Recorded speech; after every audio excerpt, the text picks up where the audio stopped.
Hello কবুতর প্রেমীরা, তোমরা সবাই কেমন আছো? আজ আমার নতুন ভিডিওতে তোমাদের সবাইকে স্বাগতম।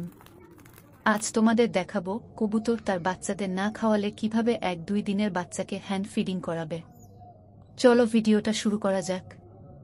যাদের কবুতরের বাচ্চাকে মা কবুতর খাওয়ায় না বা যেসব কবুতরের বাচ্চার বাইরে থেকে খাবার খাওয়ানোর প্রয়োজন, তারা এভাবে খাওয়াতে পারা। আমার এই কবুতরের বাচ্চাকেও ওর মা খাওয়ায় না। বাচ্চাটা অনেক শুকিয়ে গেছে। এর আগেও বাচ্চাকে না খাওয়ানোর জন্য 3-4টা কবুতরের বাচ্চা মারাও গেছে। তো তখন মাথায় এই বুদ্ধিটা আসে নাই। তাই এবার ঠিক করলাম, যেমনে হোক এই বাচ্চাটাকে বাঁচাতে হবে। তো দোকান থেকে 5 টাকা দামের এমন বিস্কিটের প্যাকেট কিনে আনলাম। প্রথমে অল্প পানিতে বিস্কিটগুলো ছেড়ে দিব। এতে বিস্কিট অনেকটা গলে যাবে। তারপরে হাতের কাছে যা থাকে তাই দিয়ে ঘোটানো শুরু করবেন। আমার হাতের কাছে যা ছিল তাই দিয়ে কাজ চালাইছি। সিরিঞ্জের মাথা দিয়ে বিস্কিটটা ভালোভাবে ব্লেন্ড করে নিলাম।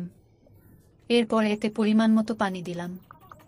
ছোট বাচ্চার জন্য তাই ঘনত্বটা বেশি পাতলা হলে ভালো হয়। তো এই বিস্কুটের শরবতটা সব ধরনের বাচ্চাকে খাওয়াতে পারবেন। 1 দিনের বাচ্চা বা 5 দিনের বাচ্চা খাওয়াতে পারবেন। এখন আমি ছোট বাচ্চাটাকে খাওয়াবো। খাওয়ান শেষ হইলে এ বড় বাচ্চাকে খাওয়াবো। এরা কিন্তু একই ঘরের, তাই মা বাবারা এদের ঠিকমতো খাওয়ায় না। এক বাচ্চা বেশি বড় হয়ে গেছে। এই বড় বাচ্চাটা সব খাবার খেয়ে ফেলে। তো যার কারণে 2 জনকেই আজকে খাওয়াই দিলাম। এভাবে কয়েকদিন খাওয়ালে বাচ্চাটা সুস্থ থাকবে। তারপর ভারী খাবার খাওয়ানোর অভ্যাস করা যাবে। এত ছোট তাই বেশি লিকুইড তাই বেটার।